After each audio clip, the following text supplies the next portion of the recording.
Hai, pada pertemuan kali ini saya akan menjelaskan tentang pembelajaran berbasis kompetensi.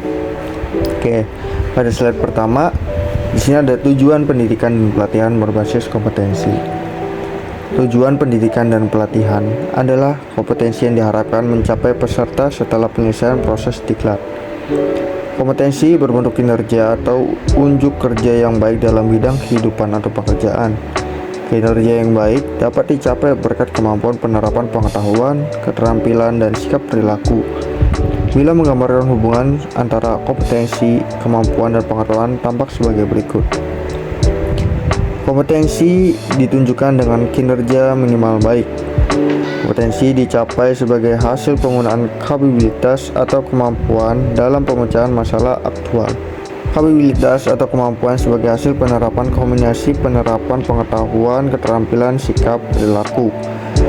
Kapabilitas atau kemampuan disebut kompetensi dasar, diperoleh sebagai hasil perpaduan bakat, pengalaman, dan pendidikan, menjadi dasar untuk mencapai kompetensi. Kompetensi ditunjukkan dengan kinerja minimal baik. Kapabilitas atau kemampuan disebut kompetensi dasar, diperoleh sebagai hasil perpaduan bakat, pengalaman, dan pendidikan, menjadi dasar untuk mencapai kompetensi. Kemudian pada slide selanjutnya di sini ada kurikulum berbasis kompetensi. Kurikulum berbasis kompetensi adalah kurikulum yang ditunjukkan untuk menciptakan tamatan yang berkompeten dan cerdas dalam membangun identitas budaya dan bangsa. Kemudian kompetensi yang dikembangkan. Kompetensi yang dikembangkan berupa keterampilan dan keahlian bertahan hidup dalam perubahan, pertentangan, ketidakmenentuan, ketidakpastian, dan kerumitan dalam kehidupan. Desain dan pengembangan sistem. Desain dan pengembangan sistem pembelajaran dengan seluruh komponen dalam harus difokuskan pada tujuan pembelajaran yang berisi kompetensi. Pembelajaran berbasis kompetensi tidak hanya difokuskan pada pencapaian peserta diklat, tapi juga pada pencapaian pengajar. Kemudian di slide selanjutnya ada kompetensi awal dan karakteristik awal peserta didik. Nah, di sini ada 3. Yang pertama adalah pihak yang paling berkepentingan adalah hasil pembelajaran di masa depan. Mereka adalah pihak yang perlu dibantu penyelenggaraan diklat untuk membangun cita-citanya atau bisa dilihat dari peserta didik. Yang kedua adalah penyelenggara diklat. Di dalamnya termasuk pengajar dan pengelola satuan pendidikan. Kemudian yang pihak ketiga yaitu pengguna kelulusan. Mereka adalah yang berkepentingan untuk mendapatkan lulusan sesuai kebutuhan lapangan kerja. Pada slide selanjutnya di sini ada kompetensi dan pengukuran hasil belajar. Pada akhir proses pembelajaran, pengajar, peserta diklat, dan masyarakat ingin tahu bagaimana hasil pembelajaran.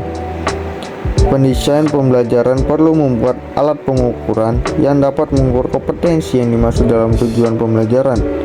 Alat ukur yang dinyatakan valid dan alat ukur yang dapat mengukur sesuatu yang seharusnya diukur atau reliable. Kemudian pada slide selanjutnya di sini ada perbandingan kemampuan dan kompetensi. Nah, yang pertama di sini kita membahas tentang kemampuan dalam kawasan pengetahuan, keterampilan, sikap atau kompetensi dasar. Yang pertama, kemampuan menjelaskan cara membuat proposal penelitian. Yang kedua, kemampuan cara menulis laporan penelitian. Yang ketiga, menguraikan cara penggunaan peralatan laboratorium fisika dengan baik. Yang keempat, menguraikan cara sopan santun dalam kehidupan masyarakat.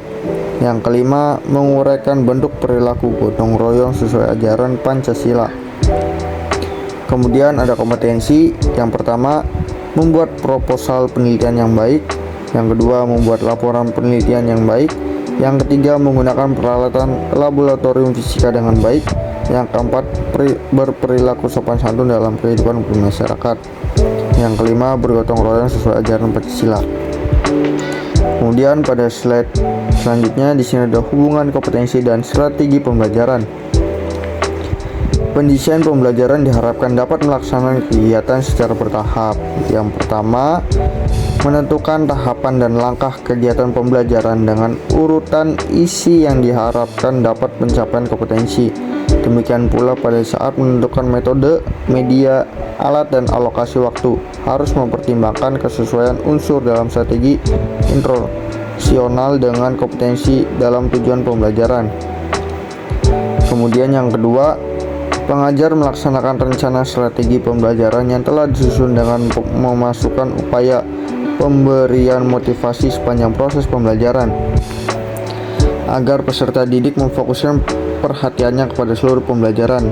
Upaya pemberian motivasi berupa pemberian pujian, penguatan, pemberian latihan relevan, dan menanamkan keyakinan kepada peserta didik bahwa ia secara bertahap akan berhasil mencapai kompetensi yang ada pada tujuan pembelajaran. Mungkin sekian saja yang bisa saya sampaikan, kurang lebihnya mohon maaf. Terima kasih.